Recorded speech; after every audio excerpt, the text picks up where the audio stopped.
Assalamu alaikum viewers, welcome back to my YouTube channel Seek and Rise. I hope you all be doing very well. This video is about the mock test 2 जो कि Punjab public service commission lecture chemistry के इम्तहान की तैयारी के लिए मैंने बनाया है ताकि जो न्यू एस्पायरेंट्स हैं उनकी हेल्प हो सके in the term of like evaluation of their preparation और देयर टाइमली प्रैक्टिस और कुछ इम्पोर्टेंट एमसीक्यूज़ की डिस्कशन ताकि जो जो उनके वीक एरियाज़ हैं उन पे थोड़ा सा जो है वो दोबारा फोकस किया जा सके।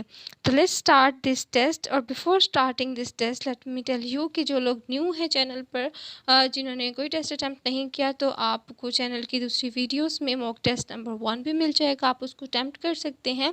अपार्ट फ्रॉम दैट आप उसकी डिस्कशन भी डायरेक्टली देख सकते हैं जो कि दूसरी वीडियो में शामिल की गई है। और इस टेस्ट की अब हम डिस्कशन कर लेते हैं। इसका लिंक वीडियो की डिस्क्रिप्शन में होगा, अटैम्प्ट कीजिए, फ्रेंड्स एंड फेलोज के साथ शेयर कीजिएगा और मुझे फीडबैक भी ज़रूर दीजिएगा। So let's start this test. तो जो हमारा पहला क्वेश्चन है, the unit of rate constant for zero order reaction. अब before solving this let me tell you a trick. सबसे पहले जब भी आप किसी भी ऑर्डर ऑफ रिएक्शन का रेट कांस्टेंट आपने मालूम करना होगा तो इनिशियली तो हम सब जानते हैं कि रेट ऑफ रिएक्शन को हम कैसे रिप्रेजेंट करते हैं, dm³ पर मोल पर सेकेंड। अब आपने करना क्या है, 1 × n करना है। n के अंदर आपने वो ऑर्डर ऑफ रिएक्शन डाल देना है जो आपसे पूछा गया हो। यहाँ पर हमसे पूछा गया है कि ज़ीरो ऑर्डर रिएक्शन का रेट कांस्टेंट क्या निकलेगा, तो हम n की जगह पर 0 को पुट करेंगे तो 1 - 0 क्या होगा, 1 - 0 = 1 होगा। तो ओवरऑल जो हमारे पास इसका आंसर आ जाएगा वो सेम होगा जैसे कि रेट कांस्टेंट का होता है dm³ पर मोल पर सेकेंड। ठीक है, लेकिन फॉर एग्जांपल हमारे पास अगर उन्हें दिया गया हो फर्स्ट ऑर्डर का पूछा गया हो तो फर्स्ट ऑर्डर में सिमिलरली हमने ऐसे ही करना है, dm³ पर मोल लिखना है और पर सेकंड इसके बाहर ब्रैकेट के और 1 - n करेंगे। n की जगह फॉर फर्स्ट ऑर्डर हमने 1 कर देना है, 1 - 1 = 0। सो ये सारी टर्म ज़ीरो हो जाएगी और इस ज़ीरो टर्म को हम नहीं लिखेंगे तो for first order reaction it would be the minus per second. ये हमारे पास यूनिट होगा रेट कांस्टेंट का फॉर फर्स्ट ऑर्डर। ठीक हो गया। The average rate and instantaneous rate of the reaction are equal. ये दोनों जो होंगे जब भी इक्वल होंगे जब हमारे पास टाइम इंटरवल बहुत शॉर्ट होगा कि वो अप्रोच कर रहा होगा till zero. At that particular instant ये दोनों रेट जो होंगे वो (10⁻³ in chemical reaction. In that particular case we are going to reach the dynamic equilibrium. What is the relation between the Kp and the Kc। Kp और Kc के दरमियान वो पूछ रहे हैं कि क्या रिलेशन होती है। तो यहाँ पर हमारे पास ये एग्जैक्ट रिलेशंस जितनी भी मेंशन है ना, Kp × Kn, Kp × Kx, ये सारी फार्मूला आपको याद होने चाहिए। ये एग्जैक्ट पूछे जा सकते हैं या एमसीक्यूज जो आपके न्यूमेरिकल होंगे उसमें आ सकते हैं। What will be the value of the delta H if the forward and the reverse reaction have the same energy of activation. इस पर्टिकुलर केस में वो क्या कह रहे हैं कि जब हमारे पास कोई रिएक्शन होता है तो या तो इसकी इक्वेशन ऐसे होती है कि रिएक्टेंट ये है प्रोडक्ट ये है, या फिर हमारे पास इस तरह से होती है। ठीक है, ये रिएक्टेंट ये प्रोडक्ट। तो ये जो डिफरेंस होता है इसको हम कहते हैं डेल्टा एच। ठीक है, इस डिफरेंस को हम कहते हैं ये डेल्टा एच है हमारे पास। लेकिन वो हमारे पास ये बात कर रहा है कि अगर फॉरवर्ड और रिवर्स रिएक्शन का डेल्टा एच ही सेम हो जाए, ठीक है, सॉरी वो कह रहा है कि एक्टिवेशन एनर्जी जो है ना दोनों की हमारे पास सेम हो जाए, फॉरवर्ड की भी इतनी ही एक्टिवेशन एनर्जी है और रिवर्स की भी। तो इन दोनों चीज़ों के दरमियान यानी कि रिएक्टेंट और प्रोडक्ट के दरमियान तो किसी किस्म का कोई डिफरेंस एंथैल्पी चेंज नहीं है। सो इसका मतलब है कि इसके लिए डेल्टा एच जो है वो ज़ीरो होगी। ठीक है, अगर होती सिचुएशन इस तरह से सिचुएशन होती कि एक्टिवेशन एनर्जी फॉर फॉरवर्ड ये होती और रिवर्स के लिए एक्टिवेशन एनर्जी ज़्यादा होती तो हमारे पास यहाँ पे एंथैल्पी का चेंज आना था। इस केस में एंथैल्पी ज़ीरो नहीं होनी थी, बट ऐसा नहीं है। अब हमारे पास एंथैल्पी ज़ीरो है। Which thermodynamic function account automatically for the enthalpy and the entropy. अच्छा, अब ये हमारे पास गिब्स फ्री एनर्जी होती है जो कि दोनों फैक्टर्स को जो है वो एंथैल्पी को भी लेती है और एंट्रोपी को भी, डेल्टा एस एंट्रोपी। तो ये सिंपल एक्सप्रेशन से ही साबित हो रहा है। The percentage of nitrogen in urea is 46%.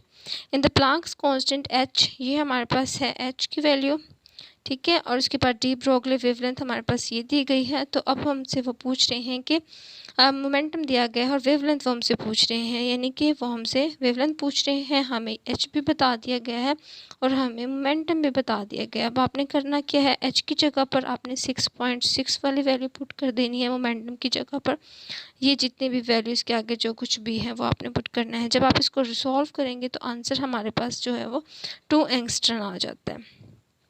Azimuthal quantum number determines the, azimuthal quantum number हमारे पास जो होता है वो हमारे पास angular momentum of the orbitals को रिप्रेजेंट कर रहा होता है, ठीक है। ये हमारे पास एंगुलर मोमेंटम आ जाएगा। The brown ring complex formulated the oxidation number of iron is, in that particular case we are going to have the oxidation number of the 1। कैसे 1 होगी, आयरन जो होता है ये हमारे पास कम्प्लेक्स के अंदर है H2O5 है, जिस जो कि हमारे पास न्यूट्रल होते हैं, कोई चार्ज ये शो नहीं करेंगे। फिर उसके बाद NO है हमारे पास और ब्रैकेट है, ब्रैकेट के बाद SO4 है। SO4 के ऊपर 2 नेगेटिव चार्ज होता है, ठीक है। इसको बैलेंस करने के लिए जो हमारे पास कम्प्लेक्स है उसमें 2 प्लस चार्ज होने चाहिए। एक तो हमारे पास पॉजिटिव एन ये दे रहा है, +1, फिर एक हमारे पास आयरन देगा, तो आयरन का ऑक्सीडेशन नंबर क्या होगा, 1 होगा। The molecular formula of cryolite, cryolite का मोलिकुलर फार्मूला Na3AlF6 होता है। The number of electrons involve in the reaction when a Faraday of electricity is pass through electrolyte solution is 6 × 10⁻23। कैसे 1 Faraday जब पास होगा तो हम बात करेंगे कि 1 मोल ऑफ द इलेक्ट्रोलाइट जो होता है ना वो पास हुआ है। इसमें से 1 मोल के अंदर कितने हमारे पास आ जाते हैं, वो 6 × 10⁻23। Which of the following colloids are solvent hating, lyophobic colloids जो होते हैं वो सॉल्वेंट हीटिंग होते हैं। The movement of the colloidal particles towards the oppositely charged electrons on passing electric current is known as the cataphoresis, ठीक है। क्रिंडल effect आप सब जानते हैं, ये स्कैटरिंग होती है लाइट की by the colloidal particles. Brownian movement होती है उनकी टेंटम मूवमेंट्स, और कैटाफ्रेसिस से आप सिंपल ऑप्शन बचता है जो कि चार्ज पार्टिकल्स की मूवमेंट की बात करेंगे, जिसमें हम which of the following separation statement is incorrect with respect to the physisorption. यहाँ पर देखिए जो कंसेप्ट हमारे पास है कि फिजियोजॉर्प्शन जो होता है इसमें कोई केमिकल लिंकेज नहीं होती, सो ये रिवर्सिबल होता है, that is right. It is spontaneous, ये स्पॉन्टेनियसली होता है, that is also right. Enthalpy change इसमें नेगेटिव होती है तो वो <0 ही होगी, सो ये भी राइट है। एंट्रोपी जो होती है ना वो इन्होंने कहा है कि <0 होती है। एंट्रोपी का मकसद क्या होता है बताने का, कि एंट्रोपी किसी भी सिस्टम की जब डिसऑर्डरनेस की तरफ सिस्टम जाता है तो एंट्रोपी इंक्रीज होती है, लेकिन यहाँ पर तो डिसऑर्डरनेस नहीं हो रहा ना।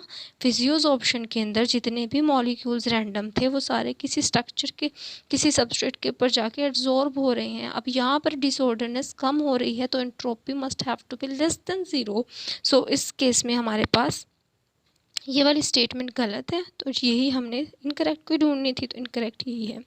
विच is not an example of the ideal solution, ethyl alcohol and water is not an example of the ideal solution because in that case we are going to have a change in the enthalpy, change in volume, because two different kinds of the species are connecting, combining together, and they would develop the hydrogen bonding kind of the linkage with each other।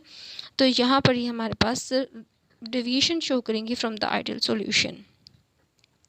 Now comes the labelling of the lattice planes is done by using the, अच्छा labelling of the lattice planes जो होती हैं हम 3 number से indicate करते हैं, जिनको हम माइलर इंडाइसिस बोलते होते हैं, ठीक हो गया। अब यहाँ पर हमारे पास इसका आंसर है Miller indices. Which of the following unit cell has the angles at 90 but the sides are of unequal length, तो ये हमारे पास ऑर्थोरोम्बिक होता है यूनिट सेल के अंदर हमारे पास शू शेप टाइप स्ट्रक्चर होती है जिसकी सारी लेंथ्स जो होती हैं अनइक्वल होती हैं but angles are 90। Which of the following set of the quantum numbers is not valid, अब वो पूछ रहे हैं कि कौन सा सेट जो है वो क्वांटम नंबर्स का वैलिड नहीं है। कैसे फाइंड आउट करेंगे जी, पहली बात उन्होंने हमें कही है यहाँ पर कि n = 1 है। अब n = 1 है, in that case we must have two possibilities of the L, it should be 0 to B.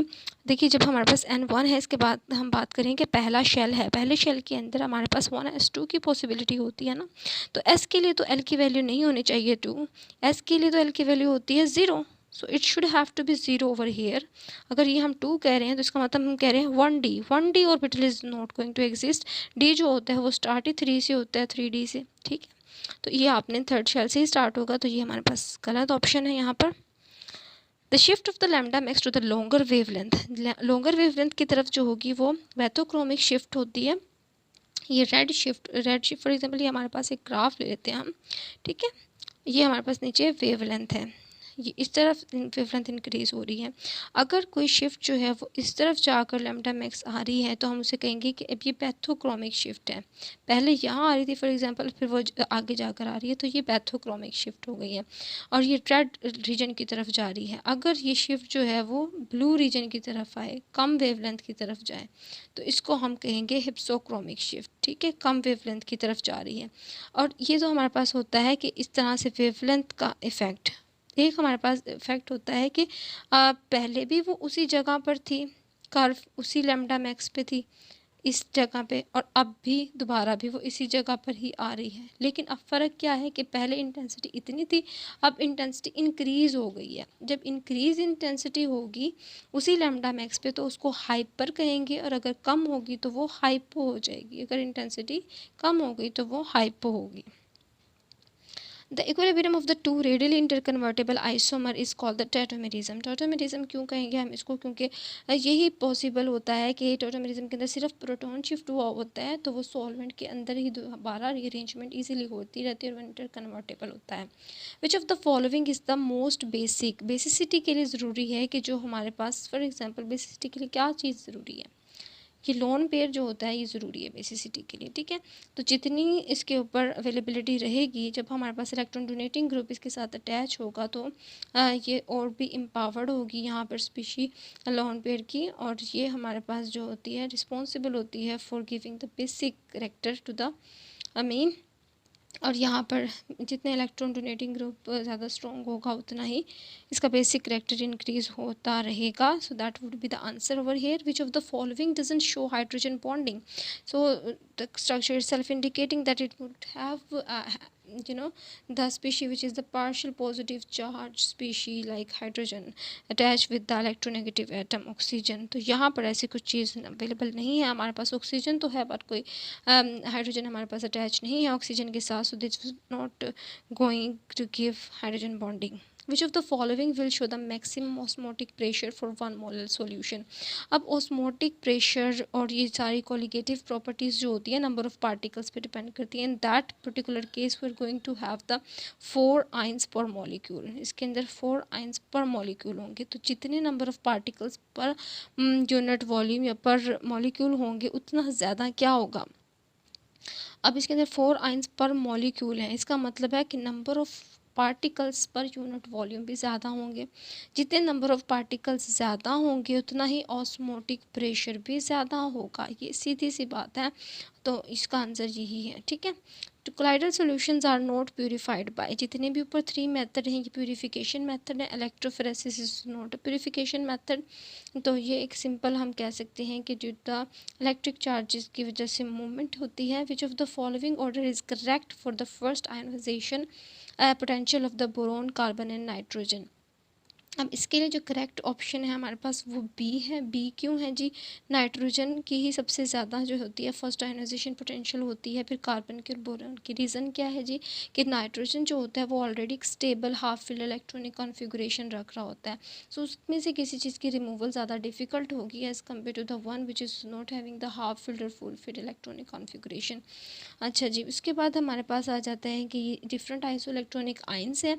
अब वो पूछ रहे हैं कि इनमें से साइज़ सबसे छोटा किसका होगा या exact correct order of the size क्या होगा। अब आपने एक चीज़ याद रखनी है, जब भी आइसो इलेक्ट्रॉनिक स्पीशी का कहा जा रहा हो और साइज़ का पूछा जा रहा हो तो with respective to the periods जिसमें भी वो प्रेजेंट हैं आपने आइसो इलेक्ट्रॉनिक स्पीशी देखनी है। और उसमें सीधा आपने करना क्या है कि जिसके ऊपर चार्ज ज़्यादा होगा ना, जिसका चार्ज ज़्यादा होगा उसके अंदर साइज़ उसका उतना ही कम होगा। ठीक हो गया। अब यहाँ पर साइज़ इसका सबसे कम होगा, उससे ज़्यादा aluminium, magnesium, sodium, so this will be the correct sequence. The element X occurs in the short period having the configuration of the NS2NP1, the formula and the nature of its oxide is. अब ये क्या indicate कर रहा है कि group, ये किसकी configuration है, किस ग्रुप की, ये ग्रुप थर्ड की कॉन्फ़िगरेशन है एल्यूमिनियम बोरोन वाले की। अब वो कह रहे हैं कि ऐसा एक एक्स एलिमेंट है हमारे पास किसी एक पीरियड का जिसकी कॉन्फ़िगरेशन ये है, क्या आप बता सकते हैं कि उसकी ऑक्साइड की नेचर क्या होगी? तो ये इंडिकेशन ना एल्यूमिनियम ऑक्साइड की तरफ कर रहे हैं, तो वो एम्फोटेरिक होता है, तो it's would be the right answer over here. Of the molecules xenon F4, SF4, silicon F4, one having the tetrahedral structure। अब आपको ये पता होना चाहिए कि बाकियों की स्ट्रक्चर क्या है। अब सिलिकॉन F4 जो होता है ना, ये sp3 होता है, तो it's tetrahedral, that would be the right answer. बाकियों की अगर हम देखें तो ये हमारे पास क्या होती है, sp3d होती है इसकी ज्योमेट्री, सॉरी हाइब्रिडाइजेशन, और इसकी जो स्ट्रक्चर होती है वो सीसा होती है, जबकि xenon F4 जो होता है वो sp3d2 होती है और इसकी स्क्वायर प्लेनर स्ट्रक्चर होती है हमारे पास, ठीक है, स्क्वायर प्लेनर। तो ओनली एस सिलिकॉन F4 ही हमारे पास है जो कि टेट्राहेड्रल स्ट्रक्चर देगा। अब आपको यहाँ पे करना क्या है, जितनी भी मॉलिक्यूल्स की ज्योमेट्री हाइब्रिडाइजेशन आपको चार्ट के फॉर्म में बुक में प्रोवाइड की गई हैं, उनको अच्छे तरीके से समझना है, उनको के लिहाज से उनकी ज्योमेट्रीज को प्रिपेयर करना है, और ये बहुत इंपॉर्टेंट MCQs होते हैं और ये आते रहते हैं, ठीक है। Non lanthanide atom is the lanthanum. Cerium से स्टार्ट होते हैं। Which one of the following undergoes reaction with 50% sodium hydroxide. तो ये फिनॉल होता है जी जो रिएक्ट करता है और प्रोड्यूस करता है corresponding alcohol and acid. The moderator commonly जो हम यूज़ करते हैं न्यूक्लियर रिएक्टर के अंदर वो ग्रेफाइट होता है। In which of the following coordinate compound central metal atom obeys the effective atomic number rule. Effective atomic number rule जो होता है ना, उसको आपने सिंपल ऐसे निकाल लेना होता है कि जितना हमारे पास कोई इसका एटॉमिक नंबर है, हम यहाँ पर बी की एग्जांपल ले रहे हैं, ठीक है। तो 26 आयरन का है, इसने इलेक्ट्रॉन कितने लॉस किए उसको माइनस करेंगे, इलेक्ट्रॉन लॉस प्लस इलेक्ट्रॉन जितने इसने गेन किए, तो 26 माइनस 2 प्लस गेन। 6 लिगेंड्स हैं तो हर लिगेंड जो है वो 2 इलेक्ट्रॉन देता होता है, तो 6 × 2 वुड बी 12 और overall answer would be 36। So it achieving the nearest noble gas configuration of the krypton 36। so ये इफेक्टिव एटॉमिक नंबर रूल को फॉलो कर रहा है, ठीक है। अब जो हमने ये 2 लिया था, ये इसका पर आयरन के ऊपर चार्ज था, ठीक है, जो लॉस कर रहे हैं। मिसाल के तौर पर जो मैंने आयरन 26 लिस्ट लिया ना, उसने लॉस किए 2 पॉजिटिव, क्योंकि आप इसके कॉम्प्लेक्स में देख सकते हैं ना कि इसके ऊपर कितना चार्ज है, -6, बाहर है +4। तो इसको बैलेंस करने के लिए क्या होगा हमारे पास, चार्जेस को बैलेंस करने के लिए iron must have to give the +2। So यहाँ पर इस वजह से इसने -2 किया था, ठीक हो गया। आगे आपने देख ही लिया है। आगे चलते हैं। द कोऑर्डिनेशन नंबर ऑफ निकल इन that particular compound. Coordination number निकल का क्या होगा, कोऑर्डिनेशन नंबर निकल का यहाँ पर होगा जी 6। क्यों 6 होगा, क्योंकि ये एक जो है वो बाइडेंडेट लिगेंड है, 3 लगे हुए हैं और एक लिगेंड 2 कंट्रीब्यूट करता है, तो वो 6 हो जाएंगे। तो इसका कोऑर्डिनेशन नंबर जो होगा वो हमारे पास ये 6 हो जाएगा। Which reagent will bring about the conversion of carboxylic acid into esters. अच्छा, अब यहाँ पर ना आप देखिए, अगर हम एथेनॉल को यूज़ करेंगे ना, तो that would not be the good species, और यानी कि OH की हमने रिमूव करना है कार्बोक्सिलिक एसिड में से, उसको रिप्लेस करना है फिर R से, ठीक है। तो इस स्पीशी में हम देखेंगे कि ये तो एक अच्छा लिविंग ग्रुप नहीं है OH। जब हम HCl और एथेनॉल को कॉम्बिनेशन यूज़ करेंगे ना, HCl और एथेनॉल का, तो वो एक H2 बना देगा, जो कि H2O is a good leaving group. अब गुड लिविंग ग्रुप जल्दी से रिप्लेस हो जाएगा, reaction would be faster enough, और in that case we will going to use this particular reagent for the conversion of carboxylic acid into the ester at high temperature। अब आप पूछ रहे हैं हाई टेम्परेचर है, which material is the best choice to be used as a coolant in the nuclear reactor. Nuclear reactor के अंदर हमने अब ऐसी स्पीशी लेनी है जिसका बॉइलिंग पॉइंट ज़्यादा हो। वाटर तो 100 पे बॉयल आउट हो जाएगा, स्टीम बन जाएगी उसकी। तो अब हमें कोई ऐसी स्पीशी लेनी है जिसके लिए हमारे पास बेस्ट जो है वो मोल्टन पोटेशियम है, मोल्टन सोडियम है। इस तरह की स्पीशी जो है बेस्ट कूलेंट के तौर पर एक्ट करती हैं इन न्यूक्लियर रिएक्टर के अंदर। अब हमारे पास आ जाता है which compound having the molecular formula show absorption at 1380। अच्छा, यहाँ पर आपने याद रखना है कि IR की जब भी आप प्रिपरेशन कर रहे होंगे ना, IR के डिफरेंट रीजन्स हैं जो कि स्पेसिफाइड हैं for specific functional group. Carbonyl की जो पीक आती है वो 1700 पर आती है, ठीक है। इसी तरह हमारे पास OH की जो होती है वो 3400 पे आती है। तो इस तरह से आपने इसको याद करके रखना है। ये जो पीक है ये specifically for the simple alkane के लिए है, तो साइक्लोपेंटेन ही यहाँ पर सिंपल अल्केन है, तो इसीलिए हम इसको क्लिक करेंगे। 1 ethylene glycol is heated with acidified potassium permanganate. अब यहाँ पर क्या होगा, एसिडिफाइड पोटाशियम परमैंगनेट जो होता है वो ऑक्सीडाइज करेगा एथिलीन ग्लाइकोल को। ऑक्सीडेशन के बाद ये अल्कोहल जो होता है वो ऑक्सैलिक एसिड में कन्वर्ट हो जाएगा, तो that would be the right answer. Benzylamine react with the nitrous acid to form. अब यहाँ पर ये क्या प्रोड्यूस करेगा, ये बेंजाइल अल्कोहल हमारे पास इससे प्रोड्यूस होगा। विच एनिमल, अच्छा, white animal of over teeth is calcium fluoride. क्या आपके मसूड़ों में नमक है? अच्छा, ये दांत की बात कर रहे हैं, ठीक है। The number of the columns required for the deposition of इतने इतने इतने सिल्वर। अच्छा जी, अब इसको आपने कैसे सॉल्व करना है, यहाँ पर हम ले लेते हैं इसको ऐसे करके। मास हम देखते हैं पहले, ठीक है।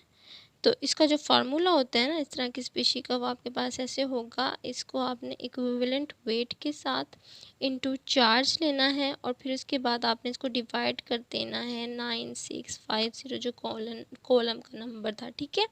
तो यहाँ पर आपने देखना है कि इक्विवेलेंट वेट आपको ऑलरेडी बता दिया गया है, that is 107 into something, and Q आपने आपसे यही पूछा जा रहा है कि कितने कॉलम्स रिक्वायर होंगे, तो आपने इसको मालूम करना है, ठीक है। और इसको इसके साथ आपने डिवाइड कर देना है, और यहाँ पर भी हमारे पास मैथ्स जो है वो यही है जो कि आपको बताया गया है।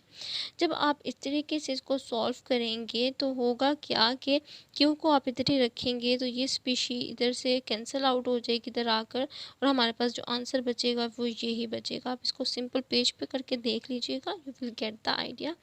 और इसका आंसर ये हमारे पास बन गया। विच of the following compound is not a chiral. Chiral compound जो होता है वो ऐसा कंपाउंड होता है जिसके अंदर एटलीस्ट कोई एक कार्बन ऐसा हो जो कि चारों साइड से जो है वो डिफरेंट स्पीशीज़ के साथ अटैच हो। For example let talk about this is having 1 hydrogen 1D 1CH3 and other CH2 group attached to it, so it is chiral. It's also have this carbon which is chiral, it also have this carbon which is showing chirality, but this particular structure is having all the carbon which have similar atom attached to it। मिसाल के तौर पर ये carbon है, हम ले लेते हैं, ये भी तीनों कार्बन जो है वो दो साइड से हाइड्रोजन के साथ अटैच है, तो ये तो चारों तरफ से सेम नहीं, डिफरेंट नहीं हो सकता। सो दिस इज वाई ये हमारे पास कायरलिटी शो नहीं करेगा। 5 ग्राम of the each of the following is dissolved in 500 gram of benzene which will freeze at lowest temperature। अब वो कह रहे हैं कि अगर हम इसका भी 5 ग्राम लें, इसका भी 5 ग्राम लें, इसका भी 5 ग्राम लें, और इनको इंडिविजुअली 500 ग्राम बेंजीन के अंदर डाल दें, तो कौन सा जल्दी जो है वो बहुत कम टेम्परेचर पे जाके फ्रीज़ होगा। अब डिप्रेशन इन फ्रीजिंग पॉइंट जो प्रॉपर्टी है, कोलिगेटिव प्रॉपर्टी, उसके लिए ज़रूरी है कि जिसके अंदर नंबर ऑफ़ पार्टिकल्स ज़्यादा हों। अब मॉलिक्यूलर मास इसका सबसे कम है, इसीलिए नंबर ऑफ़ मोल्स पर ग्राम इसके ज़्यादा होंगे, ठीक है। इसका मॉलिक्यूलर मास कम है तो 5 ग्राम के अंदर ना इसके ज़्यादा मोल्स हमारे पास आ जाएंगे।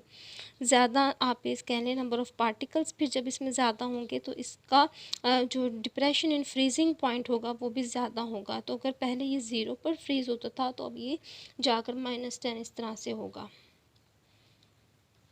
विच of the following describe the hexagonal close packing arrangement. A B की जो टाइप होती है ना, जो कि सी में मेंशन है, ये हेक्सागोनल क्लोज पैकिंग की होती है। अच्छा जी, the number of carbon atom per unit cell of the diamond cell. Diamond के अंदर जो होती है हमारे पास 8 होते हैं at the corner which is shared by 1 into, जो एक कॉर्नर का एटम होता है तो उसका पर जो क्यूब होता है उस पर इसकी कंट्रीब्यूशन 1/8 होती है, और इसके अंदर 6 जो है वो फेसिस पे हैं कार्बन, और हर फेस पे 1/2 कंट्रीब्यूट करता है, और 4 जो है वो within the unit cell है। सो ओवरऑल जो है यहाँ पर हमारे पास 8 कार्बन होंगे इसके अंदर पर unit cell. My god, it's too hectic, इतने ज़्यादा MCQs. Which of the following is optically active, इसमें से कौन जो है वो ऑप्टिकली एक्टिव होगा? टारटारिक एसिड ऑप्टिकली एक्टिव होगा। जब आप इसकी स्ट्रक्चर्स इन सब की आपने बनानी आपको आनी चाहिए। Polarization power of the cation increases, जब चार्ज इंक्रीज होता है तो पोलराइजेशन पावर भी इंक्रीज हो जाती है। फेजन्स का रूल आपने पढ़ा होगा, तो यहाँ से the correct order of the hybridization of the central atom in the following species, तो आप जानते हैं अमोनिया sp3 है, फिर उसके बाद ये जो है वो DsP2। आपको ज्योमेट्रीज हाइब्रिडाइजेशन लाजमी तैयार करनी है। In reverse phase chromatography which of the analyte will be retained more on the stationary phase, तो एनालाइट जो रिवर्स के अंदर स्टेशनरी फेज पे होगा वो नॉन पोलर होगा। रिवर्स फेज के लिए जो होती है ना वो वाली क्रोमेटोग्राफी होती है जिसके अंदर हाइड्रोफोबिक स्टेशनरी फेज होता है हमारे पास, ठीक है, तो वो नॉन पोलर होगा। TLC belong to the adsorption chromatography. The separation efficiency of a column can be expressed in term of, अच्छा ये क्वेश्चन जो था ना ये सीनियर केमिस्ट के पेपर में भी आया हुआ था। The separation efficiency of a column can be expressed in term of a number of theoretical plates, जितनी theoretical plates ज़्यादा होंगी उतनी ही separation efficiency भी ज़्यादा होगी, ठीक है। Which of the following group will not involve in ion exchange chromatography? ion exchange के अंदर आयन ही डेफिनेटली होने चाहिए ना। कार्बोहाइड्रेट तो एक बायोमोलिक्यूल है, तो अगर इसको सेपरेट करना हुआ तो हम अफिनिटी क्रोमेटोग्राफी यूज़ करेंगे। इसके लिए हमें आयन एक्सचेंज क्रोमेटोग्राफी की ज़रूरत नहीं है, तो ये हमारे पास यहाँ पर राइट आंसर होगा। Which of the following absorption indicator is used in any of the halide at pH 7, तो फ्लोरिसीन इंडिकेटर यहाँ पर यूज़ होगा। Which of the following can't be estimated by gravimetric analysis, gravimetric analysis के अंदर जो हमारे पास ये जितने कैटायंस शो किए गए हैं नीचे, ये डिफरेंट तरीके से हमारे पास जॉइंट होते हैं। लाइक फॉर एग्जांपल अगर हमने निकल को सेपरेट करना हो तो डाईमिथाइल ग्लाइकोसाइम के साथ ये रोज़ रेड कलर देता है, और इसको फिर हम वे आउट कर लेते हैं और फिर ग्रेविमेट्रिक एनालिसिस के ज़रिए हम एस्टिमेशन करते हैं इनकी।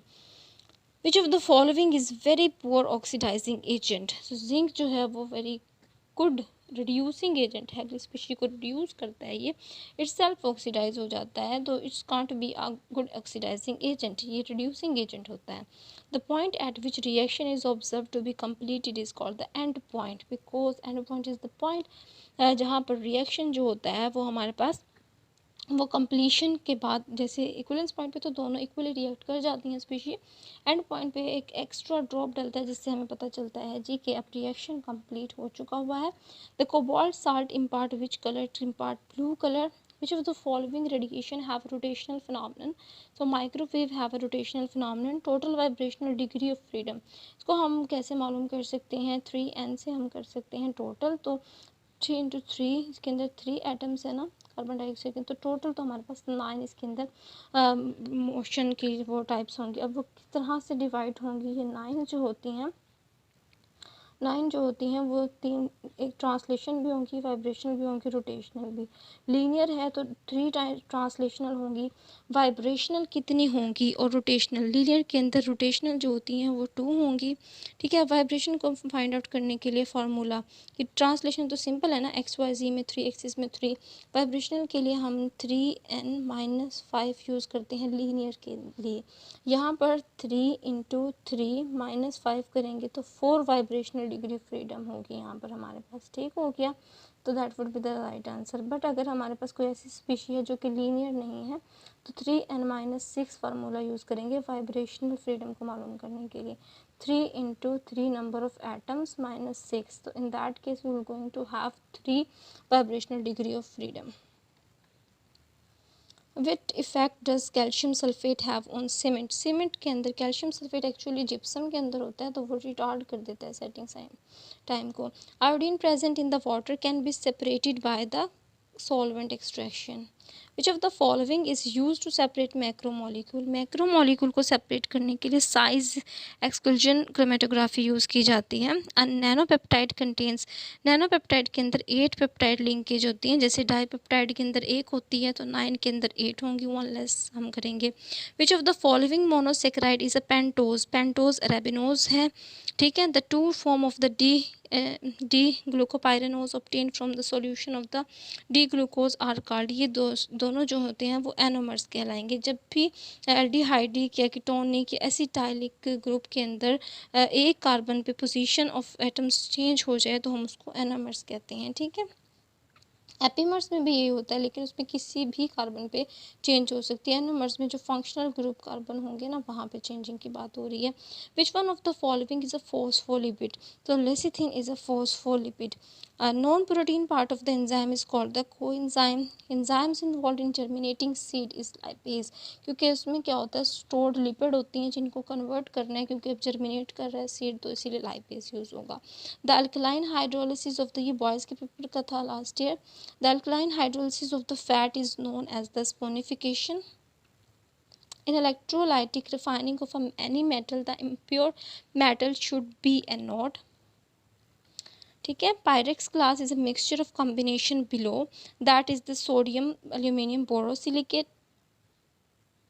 Which variety of the glass is used for making optical glass, that is the flint glass, जिससे हम optical चीज़ें बनाते हैं, like lenses हो गए या कुछ ऐसी। Which catalyst is used in contact process, contact process के अंदर vanadium pentoxide यूज़ किया जाता है। नाइट्रिक ऑक्साइड जो होता है वो हम यूज़ करती है, जो NO है हम यूज़ करते हैं lead chamber process के अंदर, ठीक है। Between what altitude is the ozone layer found in highest concentration, आप सब जानते हैं कि स्ट्रेटोस्फेयर जो होती है वो 15 टू ऑनवर्ड जाती है और उसी में हमारे पास हाईएस्ट कंसनट्रेशन में ओजोन होता है, तो the right option would be the B. The yellowish colour in the photochemical smoke is due to the presence of the nitrogen के ऑक्साइड की वजह से होता है ये कलर। स्मोक से रिलेटेड भी आपने रिड्यूसिंग स्मोक हो गई, सारी चीज़ें जो है ना आपने तैयार करनी है, छोटे छोटे टॉपिक के, और इनसे अगर MCQs आ जाते हैं तो आपको श्योर एंड श्योर इसका एग्जैक्ट आप आंसर करके इजीली इसको बगैर कैलकुलेशन के, टाइम वेस्ट के बगैर आप इनको ज़्यादा से ज़्यादा अच्छे मार्क्स स्कोर कर सकते हैं इस तरह के MCQs से। The amount of the oxygen required to oxidize both organic and inorganic matter, तो ये केमिकल ऑक्सीजन डिमांड होती है, it has to be higher than biological oxygen demand, क्योंकि ये दोनों चीज़ों को जो है वो मेजर करती है, ऑर्गेनिक कंपाउंड को भी, इनऑर्गेनिक कंपाउंड को भी, जो कि प्रेजेंट होते हैं वाटर के अंदर। Which of the following is not involved in the formation of the photochemical smoke, अब NO भी यूज़ होती है, ओजोन भी होती है, हाइड्रोकार्बन्स भी होते हैं, तो SO2 नहीं होती, क्योंकि ये फोटोकेमिकल स्मोक के अंदर इन्वॉल्व नहीं होती, ये रिड्यूसिंग स्मोक के अंदर आ जाती है, ठीक है। The amount of the carbon a dioxide should not cross the delicate proportion of which of the, अच्छा 0.03% से ज़्यादा नहीं जानी चाहिए carbon dioxide in the atmosphere, because अगर ये ज़्यादा होती है तो फिर global warming, green house effect, ये चीज़ें हम ऑब्जर्व करेंगे। Find the secondary pollutant among the these, अब इनमें से सेकेंडरी पॉल्यूटेंट कौन सा है, तो directly carbon dioxide, sulphur dioxide, nitrogen के ऑक्साइड इमिट होते हैं एयर में बाय कंबस्शन और व्हीकल्स की इस तरह से, लेकिन परऑक्सी एसिटाइल नाइट्रेट जो होता है फिर वो रिएक्शन के बाद प्रोड्यूस होता है, so it's can't be the primary pollutant, it's the secondary pollutant over here.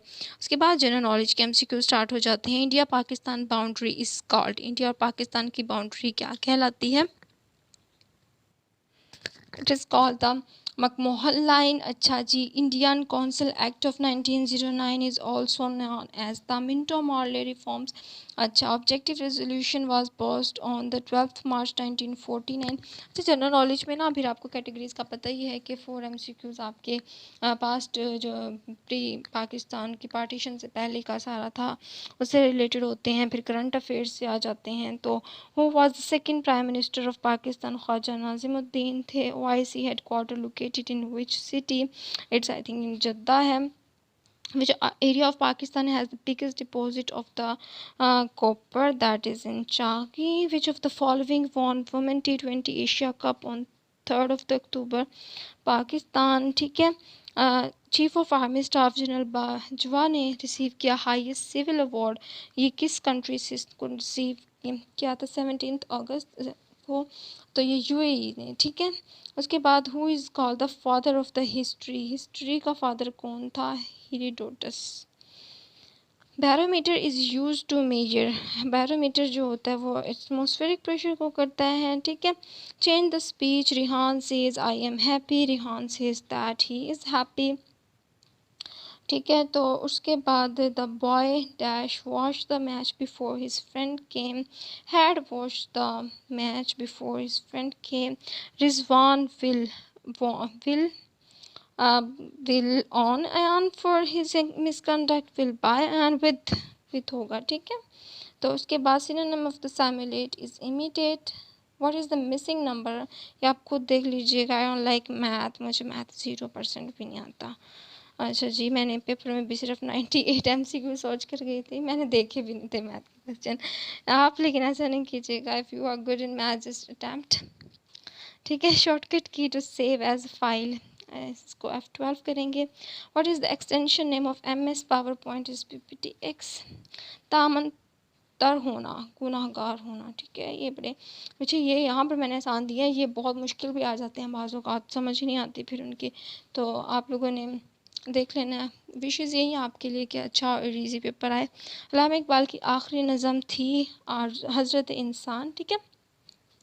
तो आपने करना क्या है, अब हमें फॉलो करना है सेकेंड राइज पे, या फिर आपने अपनी इस वीडियो को जो है वो अपने फ्रेंड्स और फेलोज़ के साथ शेयर करना है, ताकि जो भी फर्स्ट टाइम ये पेपर देने जा रहे हैं वो इससे पहले एक दफ़ा अगर इन टेस्ट से गुजर जाते हैं, एक दफ़ा दे लेते हैं मॉक पेपर, तो काफ़ी हेल्प हो जाती है पेपर को टैकल करने में और उसको अंडरस्टैंड करने में, और प्रैक्टिस आपकी हो जाती है। तो good luck for your test. अच्छा जी, अल्लाह हाफिज़।